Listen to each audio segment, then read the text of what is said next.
반갑습니다. 3월 27일 국제뉴스를 중심으로 해서 여러분들에게 오늘 소식을 전해드리도록 하겠습니다. 계속해서 이제 총선 전국인데 총선 전국에서 또 국제뉴스를 하는 것 자체는 조금 생뚱맞지만 그래도 세상을 우리가 알아야 됩니다. 세계와 쌓은 담 너머에 세계와 담을 쌓고 살면 안 되겠죠. 그래서 중요한 미국 소식 좀 보도록 하겠습니다. 여기 보시면 이제 트럼프와 이제 바이든이 보이실 건데 하여튼 미국은 두 사람을 중심으로 흘러가는 것 같은데요. 한번 보겠습니다. 자, 우선 이 트럼프를 두려워하는 딥스들. 그래서 트럼프를 죽이려고 이 사람들은 정말 발버둥을 치고 있습니다. 딥스들은. 그리고 수천억의 벌금을 부과하고 이제 사법부를 움직이고 그다음에 항소심에서 이걸 또 뒤집고 국내 언론도 딥스들을 대변하는 이 언론 기레기들이라고 봐야 될 것 같습니다. 그다음에 대한민국 또 어디로 가는지 이 중심으로 해서 한번 살펴보도록 하겠습니다. 딥스들이 정말 트럼프를 두려워하는 것 같아요. 여기 보시면 지난달이죠. 이제 트럼프에 대해서 수천억의 이제 벌금형을 1심에서 부과합니다. 이제 뉴욕주 검찰총장 보니까 이 발음 참 어려워요. 레티시아 제임스라는 뉴욕주 흑인 여성 검찰총장입니다. 이걸 뭐 어토니 제너럴을 검찰총장이라고도 우리가 보통 번역하기도 하고 법무부 장관이라고 번역하는데 정확하게는 이제 검찰총장으로 부르는 게 나을 것 같아요. 이 사람이 트럼프를 잡겠다고 선거를 통해서 당선된 사람이죠. 검찰총장 선거운동 당시에 아예 트럼프를 잡겠다고 공공연히 떠들었던 여자 분입니다. 트럼프와 다른 피고인들, 트럼프 가족들, 또 트럼프 그 재단을 맡은 사람들, 여러 사람들을 기소했죠. 그래서 사업 기록, 위조, 사기, 허위 재무제표 발행, 허위 재무제표 위조 음모, 보험 사기 음모에 책임 있다고 하고, 그 1심 법원에서 벌금, 4억 5,400만 달러, 우리 돈으로 약 5,900억 원, 거의 6천억에 해당되는 벌금을 내라고 하고, 여기에 항소하자, 여기에 대해서 항소하려면 이 벌금액에 상당하는 본드, 뭐 채권이라든가 하여튼, 본드를 공탁해야 된다고 얘기를 했습니다. 그러니까 이 벌금을 6천억 정도를 부과해서 어떻게 하려고 하는 거죠? 트럼프가 이제 파산돼서 트럼프로 하여금 포기하게끔 이렇게 만드는 거예요. 지금 계속해서 공화당 전당대회도 승승장구하지, 그리고 여론조사에서도 늘 앞서 나가지, 이러다 보니까 결국은 이제 트럼프를 바이든이 이기지 못할 것 같으니까 아예 초장에 트럼프를 완전히 끝장내려고 발버둥치고 있다고 보면 될 것 같습니다. 그래서 약 6천억에 해당되는 금액을 공탁하도록 해놨습니다. 이에 대해서 트럼프가 가만히 당할 사람은 아닙니다. 트럼프가 이 항소심 법원에 여기에 대해서 항소를 제기하면서 이 6천억 원의 본드 내지는 이제 공탁하는 거에 대해서 이의 신청을 했습니다. 항소심은 요 공탁하는 부분을 1억 7,500만 달러, 그러니까 한 1,300, 제가 좀 잘못했네. 2,300억 원입니다. 우리가 환산하면 2,300억 원으로 한 3분의 1 정도, 3분의 1을 감액했습니다. 여기에 대해서 트럼프는 연방대법원까지 나는 끝까지 간다. 여기 1심 판사가 앤고론 판사인데, 앤고론 판사. 참, 이름도 어려운데. 항소심의 매우 명확하고 정확 판결을 앵고론 판사가 무시했다고 트럼프는 본인의 소셜, 트루스 소셜에 월요일 날 게시했습니다. 그는 항소심 판결을 앵고론 판사가 항소심 판결을 따르도록 해야 하며 개그 오더를 공개하는 앵고론 판사가 한 부분이 개그 오더다. 개그. 이거 소위 말해서 이러니까 개콘이 망한다 이렇게 얘기를 한 겁니다. 국내 언론은 또 여기에 대해서 어떻게 보도했을까요?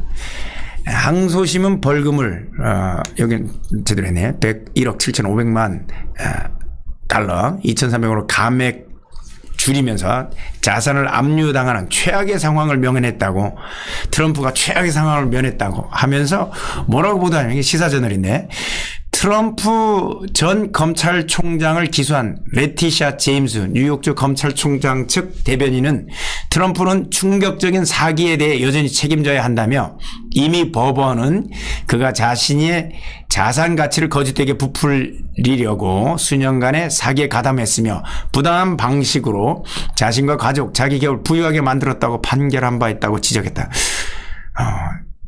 이 기사회생 압류 면한 트럼프, 미 법원 공탁금 대폭 감액 이렇게 하는데, 실질적으로는 이 트럼프가 1심 법원 판결을 박살낸 건데, 여기에 대해서 이 대한민국의 시사저널은 딥스, 이 좌파 딥스를 변호하는 이 글을 쓰고 있습니다. 판결문의 내용에 충실하지 않고 이렇게 하고 있는데, 참 그죠? 트럼프를 정말 두려워하는 것 같습니다.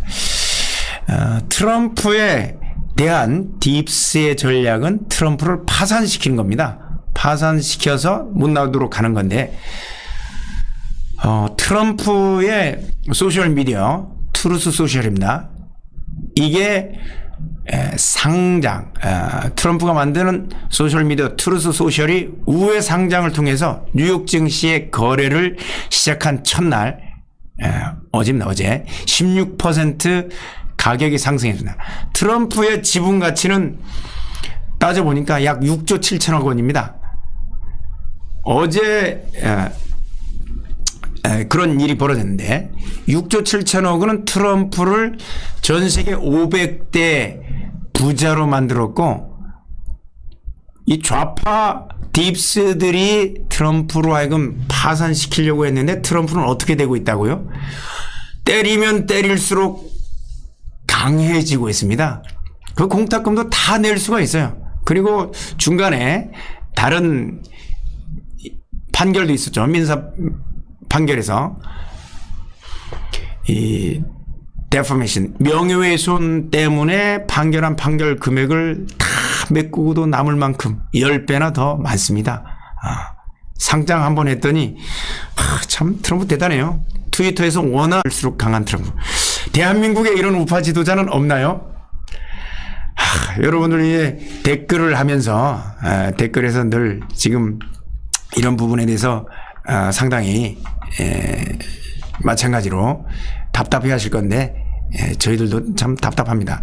이런 지도자가 대한민국에도 나와야 될 것 같습니다. 이 부분이 안 나오니까 우리 국민들이 답답해하는 거죠.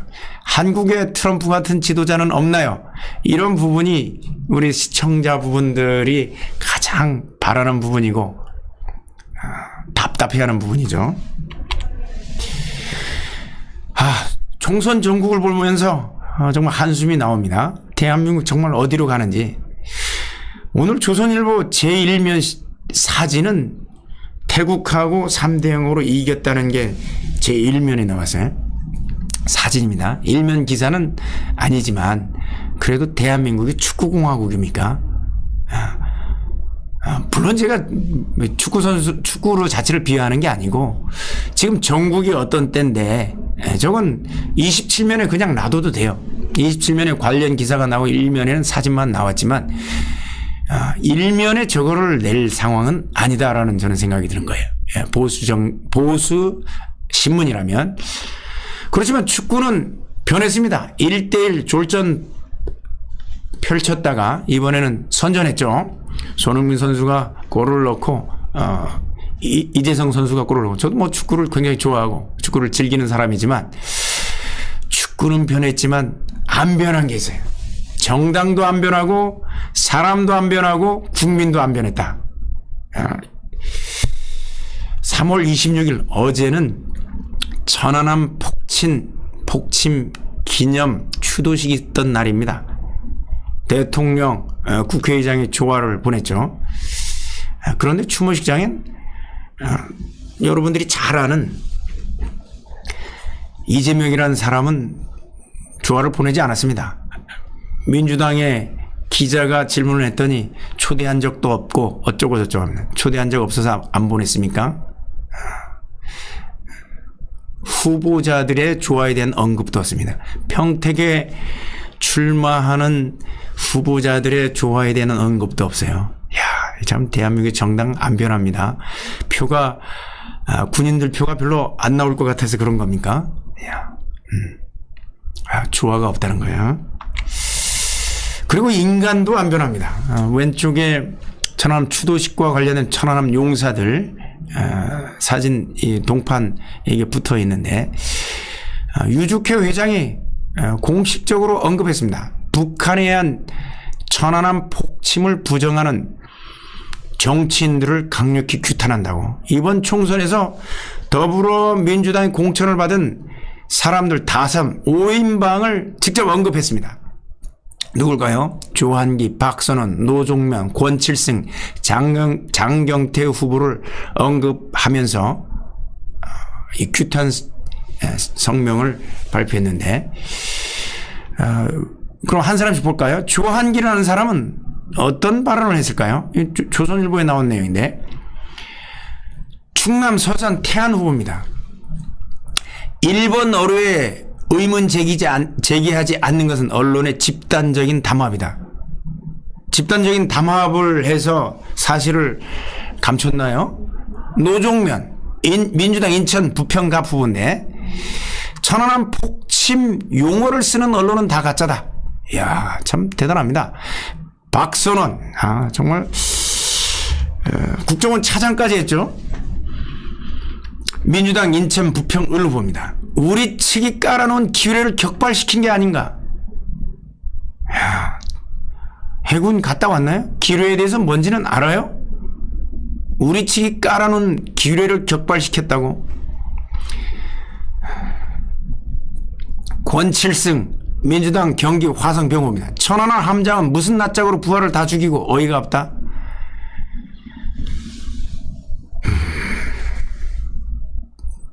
전투를 하다 보면 부하들도 죽는 거예요. 장경태 민주당 서울 동대문 을 후보입니다. 군인이라면 경계에 실패하거나 침략당한 책임도 있다. 책임이 있을 수 있죠. 그렇지만 다 어디 편을 들어요? 북한 측의 주장을 되뇌이고 있는 사람들입니다. 국가보안법 제7조 찬양 고무죄에 해당하는 죄들을 짓고 있는 자들이 대한민국의 국회에 들어간다는 얘기입니다.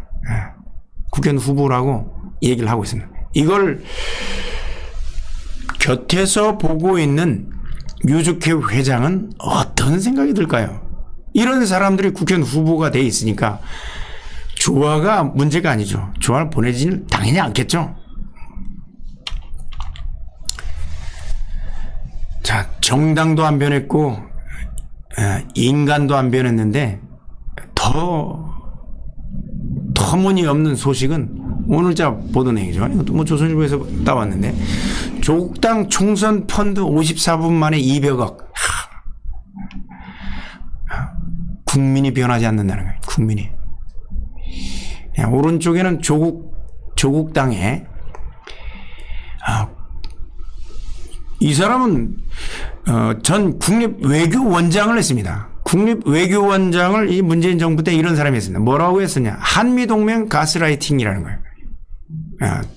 대한민국을 한미동맹이 대한민국에 대해서 대한민국을 지키는 안전장치라는 이런 모든 분이 가스라이팅이라는 거예요. 세뇌라는 거예요. 한미동맹 없었으면 우리가 중공한테 지금 발발 키고 있었겠죠. 늘 전쟁 위협에 시달리고. 더 재밌는 건 자녀 15세 때 미국 국적을 취득하도록 합니다. 미국 국적 취득 후에 병역 면제한 다음에 이제는 대한민국 국적 취득하라고 자기가 후보자 등록했으니까. 이런 정당에 펀드 54분 만에 200억을 우리 국민들이 몰아줬습니다.